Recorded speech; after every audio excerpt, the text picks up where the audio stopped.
Hello, my name's Hans and I'm at Rummer Brothers today to do a service on a 1981 MGB GT. First job is to warm the engine up, get the oil nice and hot so it flows out when we drain it. Before we undo the sump, I'm going to remove the oil filter, which I'm using a chain strap wrench, and it should come undone fairly easily. I've got a plastic bucket underneath to catch any oil that will run out as we unscrew the filter. After letting the oil drain out, we can now wipe the sealing surface, make sure there's no dirt on there.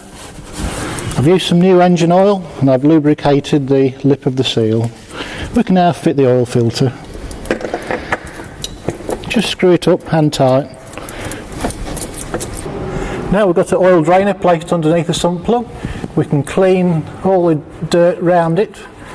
Using a 19mm spanner we can crack the nut and undo it and let the dry oil drain out.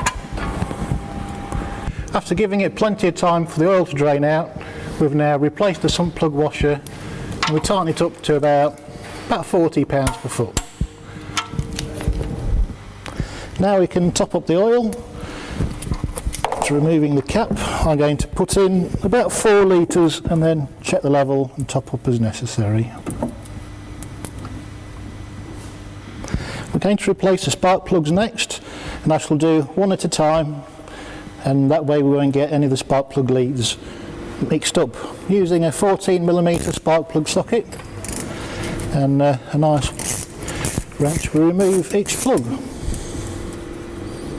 Before fitting new spark plugs, check the gap. These should be 35 thou. This one's absolutely perfect.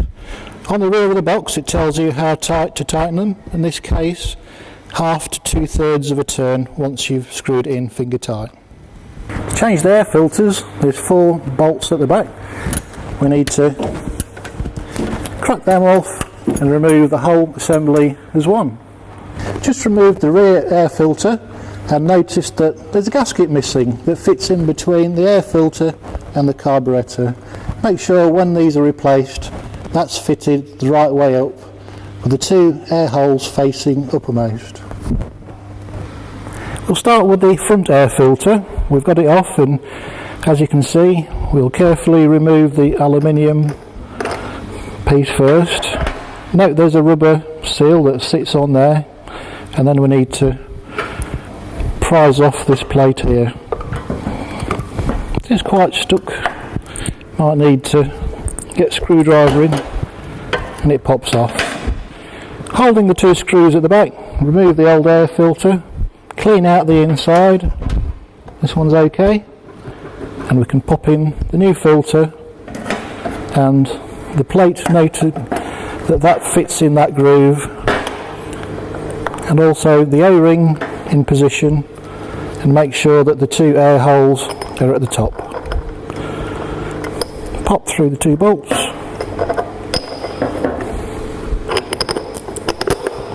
and then, not forgetting lastly, the gasket, which matches up with the bolt holes and the air holes. Before we fit the air filters back, I'm going to change the fuel filter because it's a lot easier to get at while the filters are out the way. I've put some paper underneath to catch any spilt fuel, and I'll carefully undo the clips.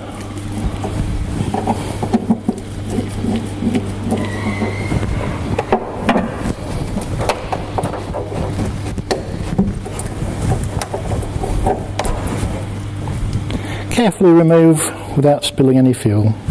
Okay, we've fitted the new fuel filter in position. Make sure that the arrow which directs the flow is facing upwards towards the carburettors. Gently tighten up the clips.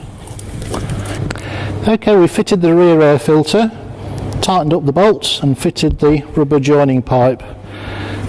These 2 air holes here go into the dash pot and they match up with these 2 holes here. If you get them upside down, it'll not run very well at all. So carefully, without dropping the gasket, fit the air filter back on and tighten up the bolts. Finally, check the dashpot oil levels. I've just checked these and they're a bit low, and I've raised the piston up so you can see the shaft where the oil level should raise to. So this is where you feel the oil level to up now. I'll let it go down again, and I'll just drop a few drops in and check the level a bit more. Don't put too much in, otherwise they'll come out. And slowly press the dashpot down.